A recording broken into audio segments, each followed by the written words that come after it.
joined by a couple of regulars, and then we've got Josh. So, Andy, welcome to the show. How's it going? Yeah, good. Raimondo, welcome. All right, lads. All right. And Josh, never a chore, always a pleasure. How are you going? I'm not too bad at all, mate. Thanks for having me back on. No problem. So we're going to jump straight into it, guys. We are due another guest to join the show imminently, but we'll welcome him when he gets here. So, on that note, he's just arrived. Mr. Maskell. How are we doing? Welcome. You couldn't have timed that any better, fella. Shall I go this way? Is that better for you? Yeah, that's better. Yeah. There you go. How are we doing? So, all right, how are you? Yeah, good, thank you. So what do we reckon? I reckon Jake Paul smashes up Tommy Fury. Jake, at least let me get onto the first segment before you start causing havoc again. No, I'm just trying to wind you up. Oh, we can't tell, Jake. We can't tell. I knew I was going to get it, Jake, to be fair. So, Jay, before you start ripping my script up, I'll jump into the first segment, fella. Is that okay? So the first segment is Sky's new boxing partnership. So obviously, Jay, I think it's only right that we come to you first with your connections within all things Sky. Yeah. And don't play coy, Jay. We know you won't. So, what are your thoughts on the deal with Boxer and Top Rank and such like? I think they took us all by surprise. I think they did better than what most of us thought they would. I thought that Savannah Marshall and Clarissa Shields is a great get under the nose of Eddie as well. Fair play to them. I think they did a good. I don't for 1 minute think this is good enough to roll with for the long term, but I think it's a good start, and I think that there'll be more to come. I think they'll have something. There's no way they're going to lead the whole thing with Hughie Fury. It's not enough. But considering they've only had 4 or 5 months since Matchroom left them, it's pretty good. Some of the names they've got. So, Adam Smith was giving it a big sell on Sky Sports YouTube channel. Jay, big sell. One thing I did like about the approach is, and Adam was very quick to remind us of this, you're going to get some top-end shows via Top Rank and some very big stars, but they're also going to be dipping into the small all shows as well. So for the hardcore boxing fan, you're going to get a wide spectrum of fights, aren't you? Yeah, I don't know if I would describe it as small hall. I think what they'll do is they'll continue like the Ultimate Boxer tournaments, which naturally they need a lot of fighters for those. So there's going to be people getting chances they wouldn't normally get.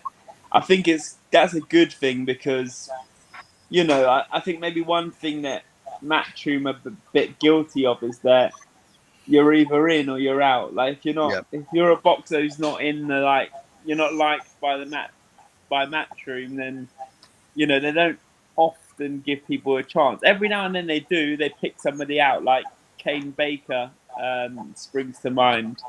But generally, if you're not in the crowd, you're boxing elsewhere, aren't you? So, I think they're going to need a lot of fighters, so people will get opportunities. I'm intrigued, man. It's good. It's that Ben Shalom, he's only young as well. It'd be good to see. There's no reason why Sky can't make him the next Eddie Hearn. Don't be fooled. Eddie Hearn, yes, he was talented, but Sky made him who he is. Yeah, I agree. He didn't do it all on his own. So depending on how the way people consume content changes in the next 4 years, Eddie thinks people are going to run over to DAZN and that's where the people are going to be consuming their content. But, Sky still have the Premier League, so I wouldn't be surprised in 4 years if we were talking about Ben Shalom as the most powerful promoter in the UK. It could happen, and I think we'd all be a bit shocked, but it could happen. And let's be honest, Jake. One of the early success for Sky was because they built a narrative behind boxers, didn't they? With all the associated shows with boxing, Ringside and such things like that. Where DAZN at the minute they've got some side products, but not a lot. So Eddie Hearn's got some catching up to do, hasn't he? Well, I would say DAZN have more of the narrative building programming than Sky do. I think Sky have an opportunity now to bring more programming back into it, but I'm not optimistic. Having worked there and knowing how little they kind of are interested in spending a lot of money, I can't see them coming in and investing a load of money to bring Ringside back and stuff like that. I hope they do, but I can't see it. So I hope they take advantage of this as an opportunity to build those narratives again and make us interested in Richard Riakporhe. He's got a great story, and he's boxed against some great fight. The best, other than Okolie, he's boxed the best cruiserweights in Britain, and he's won every time. So, there's no reason why they can't build around him. And all the people they've signed, even Huey, I know we're all kind of get tricked into thinking he's 35, but he's only 25 or 26. And, these are all names for the future that they can build around. So it would be nice to see them build around those names and go back to their roots a bit to what made boxing on Sky as good as it was. I'm intrigued by it. I don't. One thing I would say, I'm not one of these people who thinks that the more boxing, the better. I think there's too many promotional companies now, and I think it's going to dilute the sport. So, look at that Warrington Lara card. Christ, it was hard to watch. I know the last fight, if it was unlucky, so it would have been a good fight. But the undercard, it's how many times we're going to tune into a fight night and just see. I know everyone is going to win before the fight starts, and it's I'm just bored of it. It doesn't interest me at all. So the problem I think now is that because promoters have so much power over their fighters, we're not going to see big fights because everyone's going to sign the good fighters. And if Eddie Hearn has one featherweight, Frank Warren has one featherweight, and the Boxer have another featherweight, they're never going to fight each other. So it's, we might miss out on a lot of big fights because of it. Yep. Jay, I'll let you have a rest now, fella. I'll move on to another panel. Okay, great content. Ben, give us your thoughts on the deal. Ben, Josh. I think Josh, yeah. Josh, I keep wanting to call you Ben tonight. He's a talented one. I forgot. No, he's the ginger one. No, to be fair, I'd echo a lot of that. I mean, it's a good platform to build, isn't it? You've got Chris Eubank Jr. Agreed. The Savannah Marshall and Clarissa Shields thing, I'd probably say that was the biggest news of it, because certainly in women's boxing, that's possibly the biggest or second biggest fight that can be made full stop. I just worry that, you look at who they've signed so far, they've got a busy schedule between now and Christmas. And then, depending on, say someone picks up a cut, so obviously Huey got a big cut last time out. There could be months between fights. And I know that, as was said then, that they'll probably do boxer tournaments and stuff like that. But I just worry, they're probably the biggest asset Sky have still got is the fact they've got the Premier League, the darts and stuff to keep subscriptions up. On a purely boxing-based thing, I do think it'll be lacking if they can't keep the fights coming a bit thick and fast and add more people to the roster. Because I'm very bad at shutting up. I'm going to jump in there. What I would say is we are the minority in that we would pay for a DAZN subscription just for boxing. I'm 95% of my mates would never pay for a platform that just shows boxing. So I think that's the real problem. And that's why, people talk about the power of Sky having the Premier League. It's because, how many people sign? There's 5 of us here. How many of you had a subscription to Box Nation back in the day? I did for a limited period, but then I got bored of it because it was shite content. It was rubbish, mate, wasn't it? But it was just boxing, Yeah. and they did have some decent fights. So, 2 out of 5 had a subscription, and only for a limited time. That's a lot of pressure on DAZN. DAZN have to put on some seriously good fights to even just get the hardcore fans, let alone trying to convince the people who don't even like boxing that much to sign up. They also, Jake, they also don't have the promotional platform that Sky have got. So Sky can chuck in the fact that they got a boxing card on at half time on a Monday Night Football, or in the middle of cricket, or in the middle of darts, and everyone that's watching that's going to see that. And DAZN just don't have that.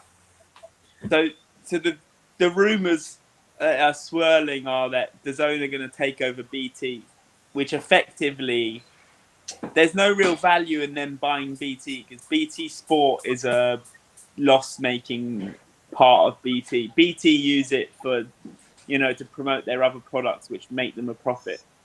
So the rumours are they're going to take over BT, which effectively is them just buying the Premier League rights because they're not going to win the Premier League rights if they go to bids in, I think it's 5 years until the next round of auctions. So if, part of me thinks Eddie wouldn't have gone to DAZN if he wasn't confident that DAZN are going to take on, if DAZN aren't going to take on BT and get those Premier League rights. So, a lot could change in the next 6 months or so. But Jay, where would that leave Frank Warren? Well, the rumours would be that Frank would stay because BT don't, in the grand scheme of things, Frank Warren's cards are very cheap to put on. He's definitely not getting the 100+ million that Eddie gets from DAZN. So yeah, I think that if we might even see Eddie and Frank on the same same platform, which would be very, very interesting. Wow. I can understand why DAZN would want to be looking at BT Sport though, because it gives DAZN that platform to rival Sky, doesn't it? Yeah, no, it's a no-brainer. To be honest, if I was them, I'd buy BT. I'd take the Premier League rights, the rugby rights, and whatever else they've got, and the boxing, obviously, and then I'd get rid of the TV station and I'd just put it all on DAZN. You're basically just buying the rights. Yeah. Rumour has it though, Jay, there's a strong rumour that DAZN's losing money hand over fist as well. If you listen to certain boxing promoters, it's not a rumour. They're losing a lot of money, but that's their model. Is that they're basically saying we're going to invest a load of money to win loads of rights now, and then when we've won the rights and we've got the platform so that every Tom, Dick, and Harry knows what DAZN is, then they'll tighten the ship. So, Sky did it. Sky went and paid £1 billion for the Premier League rights. What's the first thing they did after that? Made half their staff redundant. So that's kind of that's a business model, isn't it, to an extent? Yeah. So, Josh, had you finished your point, or would you like to contribute anything else? No, I mean, I think, with DAZN, I think you've got Matchroom Media. Obviously, that's going to develop over time. So I do think that will help Matchroom and DAZN bridge the gap, with what Sky Sports, with Sky Sports News and all that total offering. I do think that gap will get bridged. The Matchroom are probably by far the best with DAZN on what they do on all the social media content. Every time you check your phone, there's more content there. So I think Eddie Hearn's backed the changing world almost, and he's gone all in on it. So if that pays off, I think it'll really sort of solidify what they're doing. But obviously, Sky's such a big machine to sort of dethrone almost, isn't it? Yeah. Andy, let's bring you in at this stage. So, Andy, what are your thoughts on the Sky Sport deal? I'm really liking it, mate. I'm really liking the fact they've come out fighting here. And I think they've started some decent names. Yui Fury is underrated. He's probably took fights when he shouldn't have took them, but that's the type of fighting bloke he is. Andy, do you know who they need to sign? Who, Jake? Jake Paul. He's on it tonight, innit? Andy, you're going to get it tonight, aren't you? It's okay. We're coming on to Triller in a bit, so I'll let you have your say then, and then I'll rip you into you about it, Jake. Yeah, no, I think. Andy, on a serious note, though, obviously they're building Chris Eubank Jr. up on Sky. I do feel like we've been there, done it, brought the T-shirt with Eubank Jr. I think that you're going to find Chris Eubank's not going to be the golden boy. Josh Taylor's going to be the golden boy. Yeah. Yeah. He already is. He just hasn't had the platform prior to now. You're gonna find on December the 18th when he fights Jake Cattrall just how big he is. That fight's going to be absolutely huge. It'll be a good scrap, that, you know. It will. Yeah, there's only one winner in that fight, though, isn't there? Yeah. So I don't know whether you guys have got what they currently have down for fights booked in. So this weekend, I don't really want to talk about this guy, but it's in, so we might as well. Oscar Valdez is fighting Cancelo. Is that how you pronounce his name? Close enough, Andy, for a Thursday night. On September the 25th, you've got AJ against Usyk. October the 2nd, Mr. Chris Eubanks out. On that bill is also David Avanesian against Liam Taylor and Richard Riakporhe. October the 16th, Savannah Marshall and Hughie Fury make their debuts on the show. October the 24th, we've got Jamel Herring against Shakur Stevenson, which will be a great fight. Great fight. And then on November the 6th, Boxer are doing a tournament. And then on December the 18th, like I've just said, Josh Taylor against Jake Cattrall. So I'll tell you what, Andy, I bet Jake's all over that Boxer tournament because he loves a gimmick, doesn't he? So I bet Jake's all over it. Tell me I'm wrong, Jake. I don't. If it's the same as the ones they were doing on BT, I'm not a fan because like they were substandard, weren't they? Like, it's like I think you're going to get a bit of better talent on there this time, Jake. Yeah, well, but the problem is like in the standard like I want to see in those tournaments is never going to happen because it's like I don't know, they're not for me. I think it's been done. Like Prize Fighter was great, but like I'm tired of it now. Like let's think of something new. I get that, but it's something to fill a night, isn't it? I think that's what they're thinking. They just don't want to lose that market. But Andy, it is along the lines of these YouTube fights, though, isn't it? In a way, it's a gimmick. No, it's a gimmick. No, it's not because they're proper boxers. It's a gimmick. They're not. All you do is come out swinging. There's no sweet signs in that. They come out swinging, Carl, because of the format. They won't come out swinging if it was a 10-round fight. They come out swinging because it's a 3-round fight. I just find it a bit. I don't know. It's not gimmicky. I think that's a bit disrespectful to the fighters that are going to be in it. I don't think gimmicky is the right word. Like, it's just different. I don't have a problem with the format, but there's never any decent fighters in it. I'm talking about the product, though. I'm not necessarily talking about the fight. I'm talking about the product where you got a DJ playing music in the corner of the room and they're almost blurring the lines between a fight card, you know, and a festival. And you've already got Eddie Hearn talking about doing Fight Camp next year as a festival. Well, you know what they're trying to do with these tournaments. They're trying to create a boxing version of the 2020 cricket, aren't they? Yeah. And they're trying to get casual fans in to maybe look at a quick 3-round scrap that might not have the attention span to watch a 10 or 12 round chess match of a fight, which we'd love. But you're not going to get your average Joe's not going to sit there necessarily they want to see two lads brawling and one get knocked spark out in the first round, don't they? And that's kind of a little bit what they're doing here. But you've got to give the fighters that are in it a bit more credit because they're proper fighters.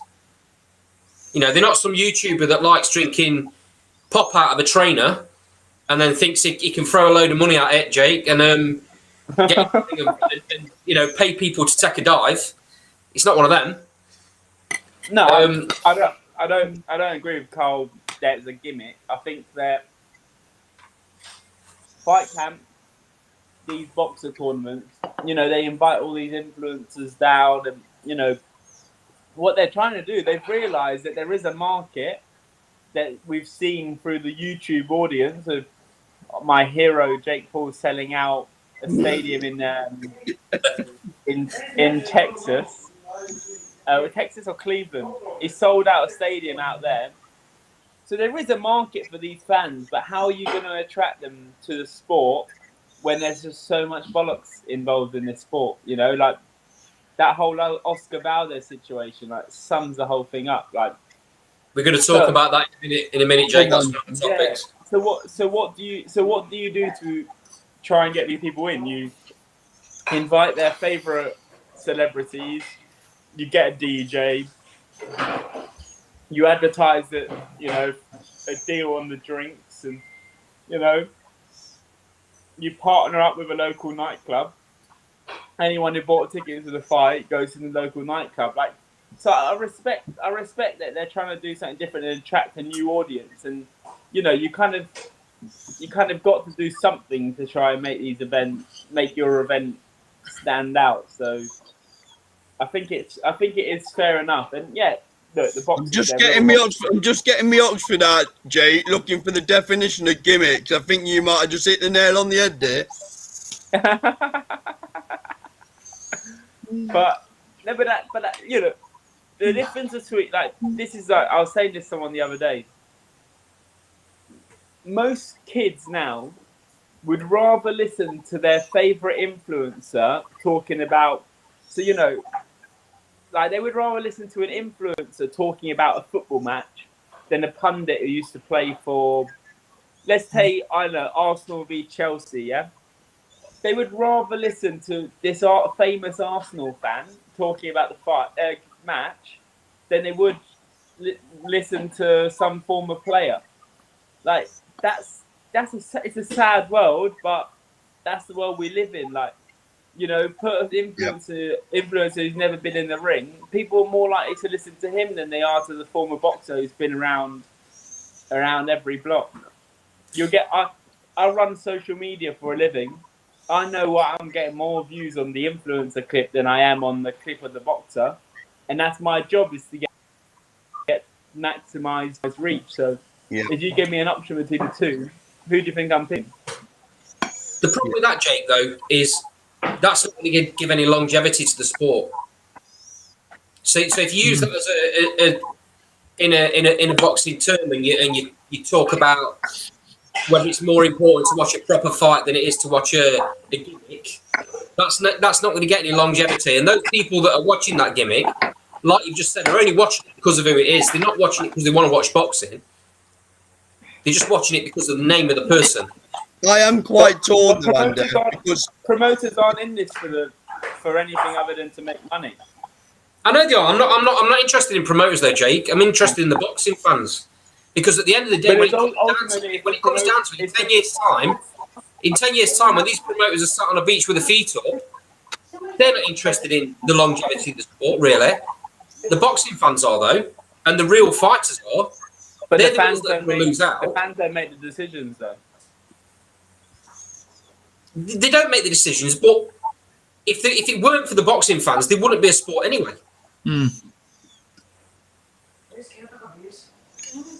So on that note, I think we better bring Ray in. Ray, what are your thoughts on the Sky deal? I think it's a terrific deal. I think the top ranked boxers is what I'm most excited about. To be honest with you, there's some quality on there. You got Lomachenko, Tio Lopez. There's a question mark on Crawford, but we've got to include him there. Shakur Stevenson. There's some real talent there it's been said already about Clarissa Shields and Savannah Marshall. That's a massive fight to look forward to next year. I'm, for obvious reasons, I'm looking forward to the October 16th card. I'm looking forward to some. I think there's going to be a lot of British talent coming through. I wouldn't, as I said before, I wouldn't be surprised if they sneak in a couple of the Olympians. We've already got one with Caroline Dubois. They've signed in another couple of people from GB that didn't go to the Olympics. They've got Mark Dickinson from the same gym as Lee Wood from my way up in Berkeley. He's one to look out for. So I think what they will do is they will hoover up a lot of British talent along the way, because there's still that. What the likes of people like Lewis Richard will have an advantage of boxing on Sky is that football audience, because his fan base are a football fan base. So with his with knowing and his fights being promoted on say, as Andy said, say on like Monday Night Football and things like that, you'll attract that football audience. Is what he's heavily relying on for an example. So that will appeal to a lot of these fighters, and I believe a lot of these fighters like Hughie Fury wanted to stay with Sky for that reason. Perhaps they're heavily reliant on this format, and it suits them. So I can see them putting on a few more cards, and like I said before, who've lots more domestic talent. So I think it's great news. I think it's great news for the fans, and I'm one. Even though I've agreed with quite a bit that Jake said tonight, I don't agree with the whole. There's too much. I think it's great for the fans. More choice, better. Now I've got a choice between the Zone, Sky, BT, Triller. There's loads of stuff. There's loads of stuff out there that you can look at really, and I think from the fans' point of view, it's terrific. Cheers, Ray. So you like this next one, Jake? So Triller fight this week. Now we put this one especially for you, Jake. So take it away. I like the De La Hoya fight because I think I have no respect for De La Hoya, and I couldn't care less if he gets knocked spark out. But it's a sorry state of affairs, Evander Holyfield. How's it been commissioned? Not just that it's been the real commissioned, scary thing but on this one, guys. Sorry, Jake. The real scary thing on this one is that the Florida State Commission have regulated this as a proper pro boxing fight. I read something about 19 years ago. I think it's the New York State Athletic Boxing Commission removed Holyfield's license 19 years ago because he looked too poor and was able to defend himself. But yet now he's able to look. That era of fighter took way too many blows to the head. I think fighters have smartened up a bit now because, you look at AJ, for example, I don't think he's somebody who's going to stay in this sport longer than he needs to. I think, unfortunately, these things have to happen so that the new generation actually learns. But the problem is that, now it's it's just a sorry state of affairs that somebody like Holyfield, after all the blows he took during his career, is even allowed back in there. So you won't be buying it, then, Jake? No. No, mate. I don't buy any of these. Anyway, let's move. Anyway, Jake. Yeah. But look. I think David Hay has pulled off a master class. His back is going to be looking very healthy after him and his mate fight. I think that it's. I think Triller seems to be petering out a bit. I think they're. They lost Jake Paul, and they don't seem to have much to come up with after that. Well, I'm starting to wonder if you're on commission with Jake Paul, but thanks for your comment. So we'll go to Raimondo next. So Ray, what are your thoughts on this fantastic card at the weekend? No, I don't like any of these type of bouts. Even the David Hay ones, they belong in circuses.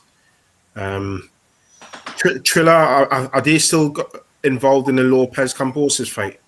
They are, yeah. Yeah, so that's a big proper fight for them. They should focus more on those type of fights. Aren't they doing that on a random night though? Is it a Monday night they're doing It's it on on? October the 4th, whenever that falls on. So But that might be Monday. They paid £6 million for that. Mm. Though. Like, that's not, I know. we It talk was, about- it was, but like you said before about the zone, you know. Yeah.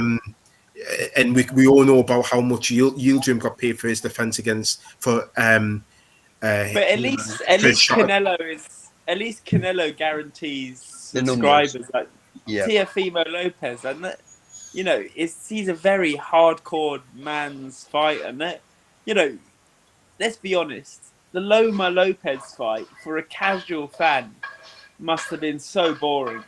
Like, if you don't understand boxing, that wasn't a good fight to watch because it was just a chess match. Like, we love it, but we understand how it works and like the little art in it. But if you're a casual fan, like, it just looked like two people who almost didn't want to hit each other, even though they were going for each other, but because they were missing so much. And yeah, whoever made that decision, they need to come and talk to me and hire me. So you're plugging away as well, Jay. Anything else you know? I'm gonna, mate. No, that was I mean, I'm not a big fan of the card that they've got on. You know, if you want to talk about Holyfield, he should be nowhere near lacing up the gloves. No. It's not safe, and these things cheapen the sport. It's not like you wouldn't see it in the Premier League. You wouldn't see Everton signing Paul Gascoigne again. You wouldn't see Paul Merson going back to Arsenal and competing in the Premier League. So I don't see how boxing can allow and regulate a fighter with Evander Holyfield. I mean, he's 58 years old. Do you know what, Ray? I wouldn't have a problem with, like you saw Tyson against Roy Jones. It was a bit of a farce, but it was a bit of a gimmick. It was a bit of a laugh. It wasn't took too seriously. They weren't even allowed to punch each other properly in the head. It was just a gimmick. It was what it was. It was two legends of the sport getting a bit of cash. And I didn't have a problem with that. I didn't buy it. I wasn't interested in buying it. But people that have never seen them two fight might think, I might watch that for a bit. And it wasn't taken seriously. It wasn't accepted as a proper boxing fight. This has been commissioned by the Florida State as a proper boxing event. It's wrong. It's even got 3 judges. And don't forget, you've got Donald Trump commentating. That's brilliant. That's brilliant. Actually, I hold my hand, like, for all the criticism, that's a fucking genius move. You're thinking about the clicks, Jake, aren't you? You're thinking about the clicks. Not just that, mate. I want to watch it just for that. I just want to hear Donald Trump commentating on that. And his son. That's going to be brilliant. Like that. That's entertainment. Like that. That's where they need to find, if they want to do this stuff, they need to find like some way of doing it is so safely that it can be seen as some kind of, like a WWE event. So I was just thinking, like, Jake, there's gonna be boxing as we define boxing, and then the casuals interpretation of boxing will be like a celebrity WWE version of that's boxing. fine, isn't it? That's absolutely fine. If that's the way they want to go with it, great. But it's going to mix. Don't try and pretend that this is a proper boxing fight. You've got my worry is it's going to mix. That's what my concern is. Almost a pensioner fighting here. But Andy, it won't be long before they're on the same cards. I mean, we've already seen it with Amanda Serrano, who anyone who knows boxing knows she's a serious fighter. On the same, she's wasn't even headlining. Jake was, and did you hear the rumors about?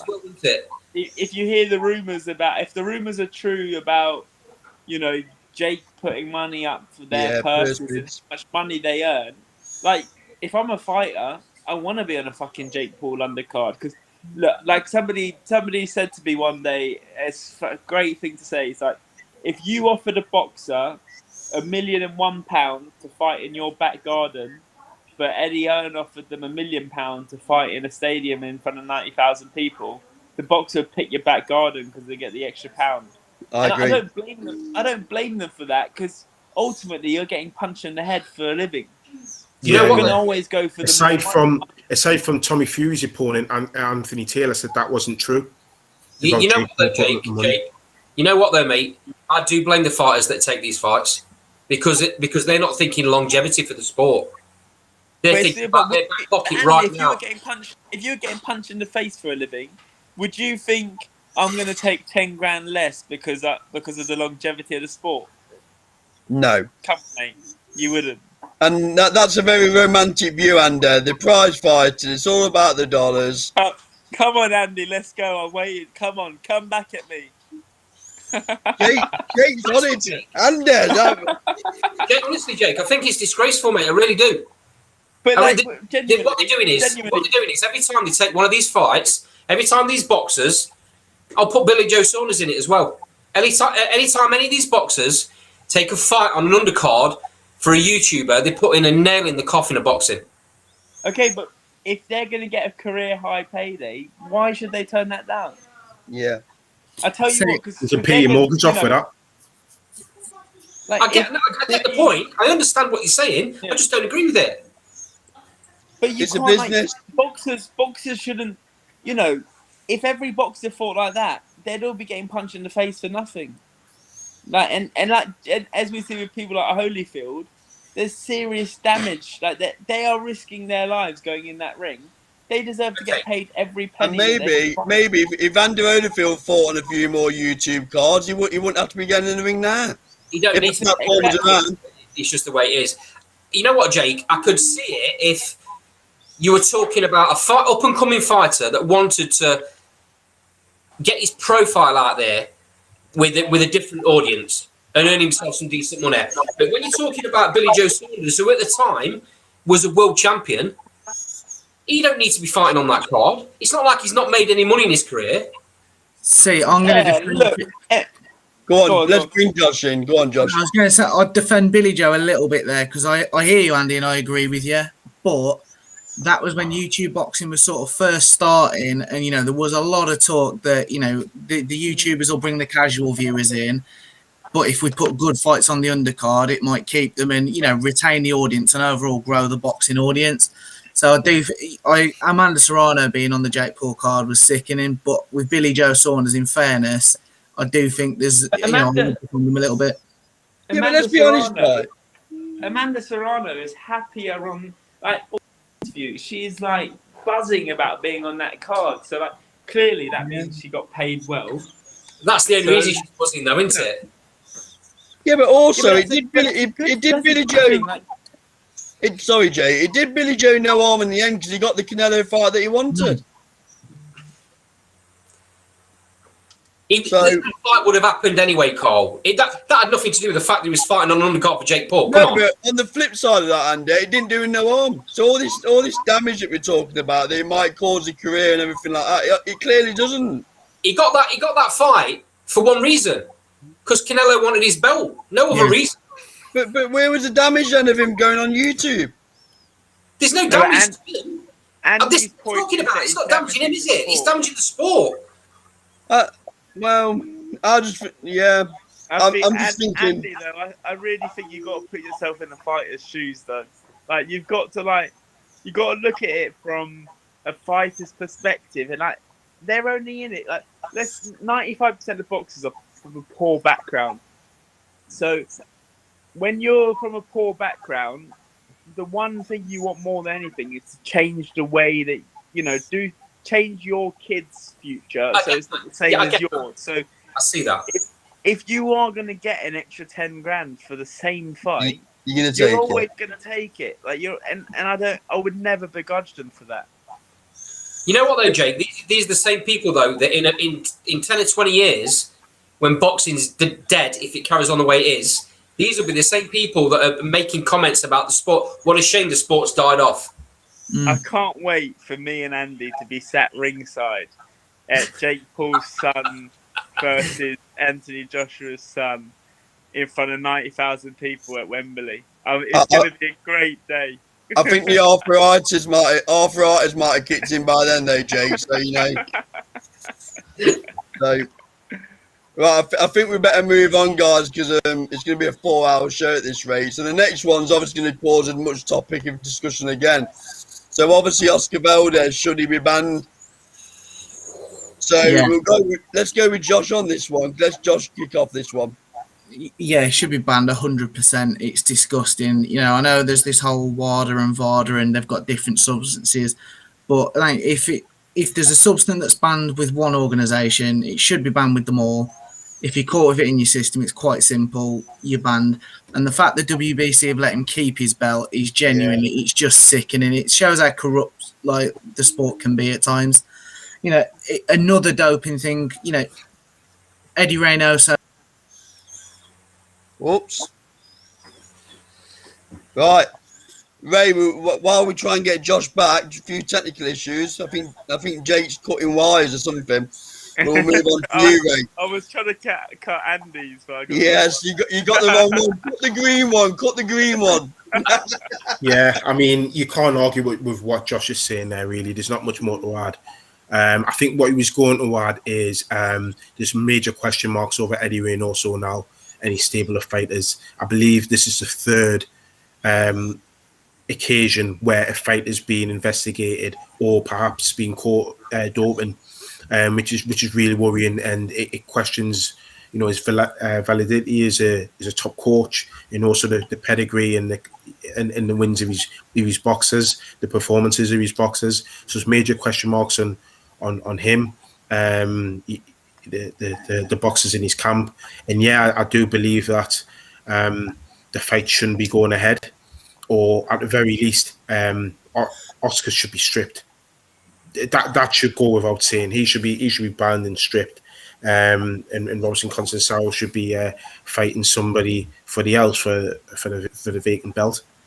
I mean, it's quite interesting.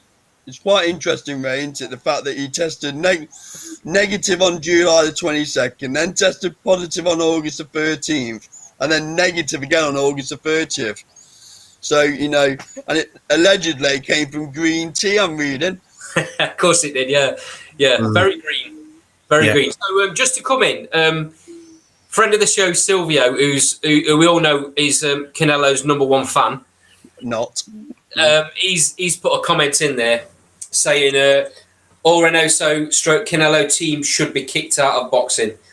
You can't really argue with that. No, yeah, I mean, it's got to the point where now I've got to really sort of really look at Canelo and sort of look at him in a different perspective now. You know what? You know what, Ray? I've always rated Reynoso as well. Well, I don't know. I don't know. And what I was going to say there is I'm not too sure whether I wouldn't have Canelo on my pound for pound list now. You can't tell me you can't tell me he doesn't know what's going on in that gym, mate. Yeah, of course. I wouldn't be surprised if he wasn't open straight in it. I mean, we can speculate now, but this is the third time. This fight's going on the weekend, isn't it? It always seems to be like from the same gym, doesn't it? Like, I'm not going to name any names, but we all know a few UK. Yeah, we do. UK gyms that suffered the same thing. Really? It's funny that it always is the coach making that decision. Is the coach taking him into a room in the back and saying, "Look, if you want to be part of this camp, then it's Jake, isn't it? I've never known you to hold back like that, Jake. I've never known you to be so. Yeah, I'm impressed. I mean, it would only be a Google search for you to find out, you know, one or two of the gyms that I'm suggesting. Yeah, we know them. We know them, and it is a shame. It is a shame for all Canelo's and allegedly achieve. And then you look at the knockout Valdez performances of Ryan Garcia. now people are leaving question Andy Ruiz and how that was done. So yeah, it's tainted the achievements of Eddie Reynoso and his fighters in the gym to the point where now I'm not gonna. They're not going to be. I mean, it's only mine, but yeah, I think that's how fans are going to have to approach it. Ray, there's another way of looking at this as well. What happens when one day a fighter dies in a ring after fighting somebody that gets found out to be juicing? Somebody that's been taking stuff to give him a bit of extra power, a bit of extra strength, to be able to train longer so he's fitter and sharper and last longer in fights. We know. Do you want the honest answer? Do you want the honest answer? I do want the honest answer. Will happen. Yeah, agree. Well, Nothing will happen. I think If nothing happened with Margarito, nothing's going to happen with this. No, but that we're talking a long time ago. There, the old world's different now, mate. I think It wasn't that long ago, Margarito Cotto. I think certain authorities are just waiting for something like this to happen in boxing so they can shut boxing down. I just think that they would never be able to prove the positive tests. Like, something would happen where it would get buried or someone would get paid off to make it go away. And that would, even if the authorities wanted to go after it, every time that, in football, when someone gets tested positive, it's clean cut. Like, he's positive and he's fucked.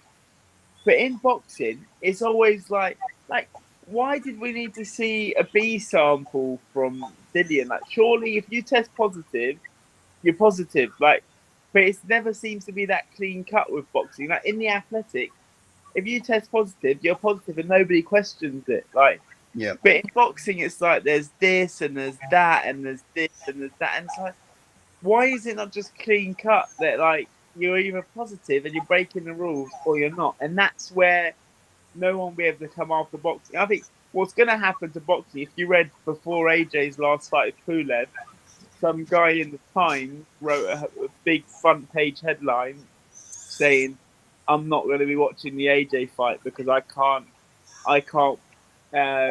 sit there with a good conscience and watch two people trying to hit each other in the head.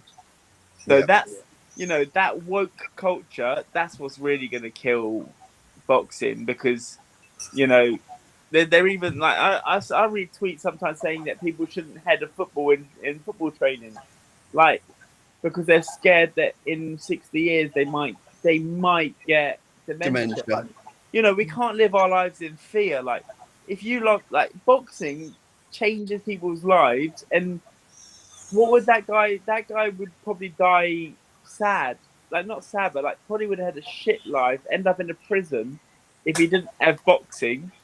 So that person, just because they're a bit scared that he might get a disease when he turns 70, like, he can't do a whole sport. And that's like, we live in a fear-first society. That's the biggest problem. Like, everything is about fear. Like, we're too scared to go out. Like, soon they'll be telling us not to walk on the street on our own because we might fall over and break a leg. Like, fuck me. Yep. So I'll bring you in a minute, Josh. Okay, to finish your point. Comment in the sidebar. Ryan O'Rourke says the commission need to be charged with manslaughter. I do think there's a part to play for the commission, isn't there? Absolutely. So that was a good point by I think Ryan. they're leaving themselves going to be sued. Yeah. Just one more point as well. Go on, Jay. Andy, do you know who's never tested positive? On that note, Josh, do you want to come and finish your point? Because Jake's on a massive wind-up tonight. So, Josh. No, I agree. I mean, as it sort of came back on with what Ray was saying, it's sad, but the Reynoso Canelo camp is that they're achieving such great things in the ring, and that it just puts a massive question mark and taints it all. And sort of thinking, what results were real, what was genuine. There's lots of talk with what Valdez has been caught with, that it's used to hide other drugs, and that begs the question. And well, hang on, what else is there? I was going to go on to say about Oscar Ruiz with his drastic weight loss. There was a picture circulated yesterday where he's actually starting to look like, getting a bit of definition on him and a bit of size. And you think, well, hang on a minute, it's not that long ago. He was, at least aesthetically, really not in sort of boxing shape. And they've got to sort of take a hard line. I think, VADA seems to be the most comprehensive form of testing. I know there's a lot of criticism because of how expensive it is. But I think it just needs to be made mandatory. It has to be a part of all these tests because we don't want to see anybody die. It wasn't that long ago. Chris Eubank Jr. and Nick Blackwell, and for the next few weeks, all daytime telly was, should boxing still be a thing in this modern day? And we don't want to have another incident like that sort of begs that question and brings the sport that we love into sort of disrepute any further. They've got to do something now. It's ridiculous. Yep, good point, Josh. So in the sidebar, a couple of comments. Amateur boxing world.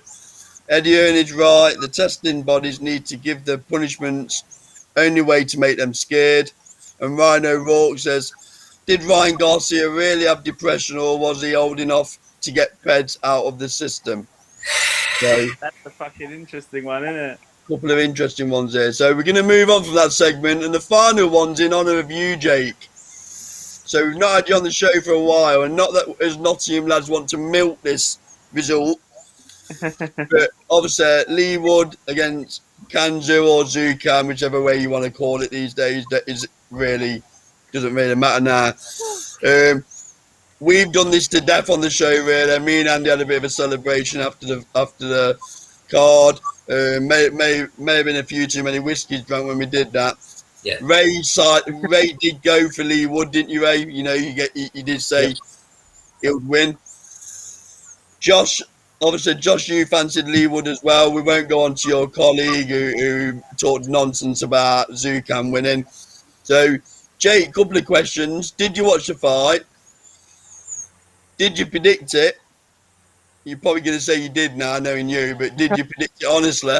And the third one, do you think there'll be a rematch, or is it going to be the Michael Conlan fight?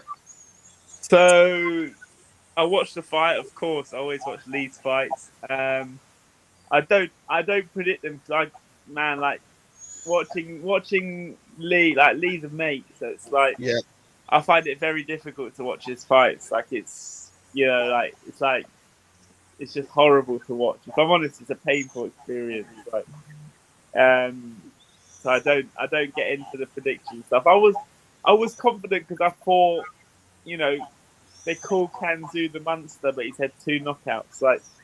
And once you put Lee up against somebody who can't bang, once Lee feels the power and feels like he's not doing nothing to me, it's Lee's going to go forward, and if he catches them, Lee can fucking hit. And it showed. It was a complete masterclass from round 1 to 12. Anyone who gave Kanju even one round, literally, maybe there might have been 1 or 2 in the middle, but even then, I think you would have been being generous. Lee didn't put a foot wrong in that fight. Jake, did you see Andy Lee's scorecard? Oh, Andy Lee is smoking some good fucking marijuana because allegedly. Yeah, that scorecard was horrendous. It was terrible. No, Lee, that was a complete masterclass from Lee. I was so proud of him. And I think it was just rewards for a lot of hard work and a lot of.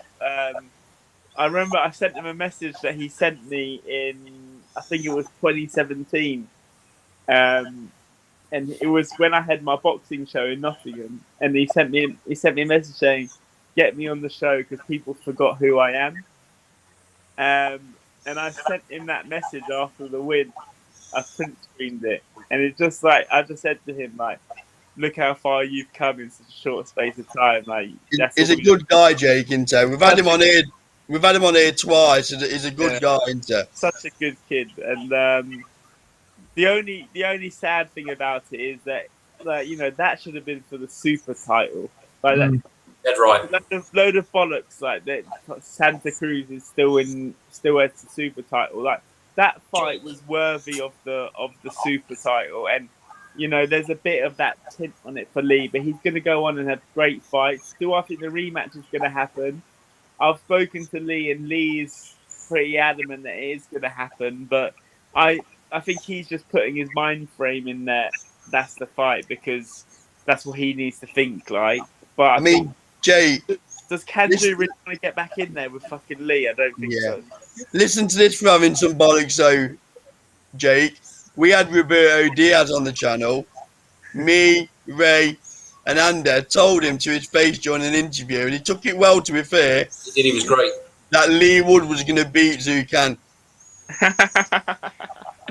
And he was so gracious, and, you know, he listened to our views. He told us we was wrong, by the way, but he listened to our views. But what about that for having some cojones? That's brilliant. I rate that. I rate that highly. No, it's yeah. I think I don't even know if the Mick Conlan fight is necessarily next. I think that I think Lee beats Conlan anyway. Like Conlan can't bang either. Like I don't know what Conlan wants that fight for. It'll probably be his biggest payday, though, won't it, Jake? I wouldn't say there's enough in it for Conlan because if I was managing Conlan, I'd be protecting him from that fight. The thing is, this is the thing. Everyone thinks they can beat Lee, but they don't rate him, and it's stupid. Like he needs to start getting rated because otherwise, he's gonna kill a lot of names out there. Jake, that's a good thing, though, mate. That's a good thing that he's under the radar. It is, yeah, but I mean, from the other person's perspective, it's a very dangerous game that they're playing. Would you put him on a Jake Paul undercard then, Jake? Is that what you're saying? Absolutely. For the exposure. Just because then Andy would have to watch it. You know what, Jake? I probably would as well. Yeah. Josh, what do you reckon then about Lee Wood? Where to go next? You know, Zucan or Conlan, and how does that turn out? I mean, obviously the Zucan thing will have been in the contract. We'll see. I think he wins that again comfortably. You know, as Jake said, and you know, we all said a few weeks ago when it sort of happened, it was just a total masterclass. It was one of those fights that doesn't really demand a rematch, I don't think. And I agree. I think the same with Michael Conlan. I don't think it's a fight Lee Wood be troubled too much in. And I think, you know, what Lee Wood's proven, you know, at the weight, anyone who he hits, you know, it's going to give them a serious problem, isn't it? So, yeah. I mean, even if Leo Santa Cruz, if they decide what the hell's going on with him and he was to come back, that would even be a fight. But I mean, it's over 2 years now, isn't it, since he was at featherweight? Yep. It's graceful, is what it is. Yeah, he's just. But I think you can look at most of the governing bodies now. You know, with the belts, it's a disgrace on most fronts. That it just needs to be sorted out really immediately because you've got Lee Wood there, who's a world champion, and you know, I think we spoke about it. The Kid Galahad comments, you know, after he'd won his IBF, it's not a Mickey Mouse belt. He'd fought the champion, so. Yeah, that's a fight I'd love to see as well, to be honest. Yeah. Ray, what do you reckon about the upcoming fights for Mr. Wood? Yeah, probably is going to be the Zucan fight next. We know his camp's been quiet, but they don't seem like a mouthy camp anyway. So I'm not really surprised on that one. Conlan, I think, should stay at super bantamweight. I don't think he's got any business up at featherweight. And he is highly rated, but I think that's because of what he's achieved at the Olympics and what he did as an amateur. I think he's one of those, probably slightly better than Paddy Barnes, but one of those that'll find a transition a bit of a struggle. I don't think he's matched the hype that was given to him by Top Rank. He's got some skills, but I think his style of boxing is easy prey for Lee Wood. I think Lee Wood's jab will just take him apart. And then his power will tell on later on with Conlan. I think Conlan will evade him for a few rounds. His fast hands probably cause him a little bit more problems than what Zucan ever did. But Lee Wood will get to him because he doesn't have the power to keep Lee Wood off. Yeah. Cheers, Ray. And leave a Nottingham lad to finish this segment off. So, what do you reckon, Andy? Where do you reckon he's going to fight next? And yeah, I think I know what you think the outcome will be, but I think it'll be the Kanzu fight. I'm hoping that he don't have to go to America for it, but I've got a feeling he will. you will. He shouldn't have to because he's a champion, but I think that's what's going to happen.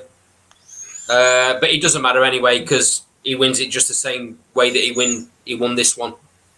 There's no other way that the fight can go because Zucan can only fight one way, and Lee's just walked through that. Yep. In my opinion, I just want to pick on something that Ryan O'Rourke said in the comments. He said that he didn't rate Lee Wood. I'd like to know why you think that, Ryan. Give us a breakdown of why you don't rate him. And while he's thinking about that, he beats everybody for me. He's finally it's all clicked for Lee. You know, he's had some difficult times at gyms. Things haven't sat right for him. He's been a little bit unlucky. He's now in a position where everything's just clicked at the right time. You know, he's sitting down on his shots. He's always had power, but for whatever reason, other coaches have not used that the way that Ben Davison's using it. And Lee's got a complete belief in what's going on at the minute, and that's a massive thing. Yeah. So I can't wait till he gets in the ring with Barry because he needs to be shut up. Yep. Okay, so the last topic for tonight, which is going to be only a brief one, to let viewers know that I don't know how me and Andy have swung this, but we are going to the Leicester card this weekend in the press box, the Carl Greaves September the 11th show. So there'll be loads of footage coming from fight night, post and pre-fight. So just a quick shout out to Carl Greaves, who's very kindly supplied us with the tickets. What do you think about that one, Jakey boy?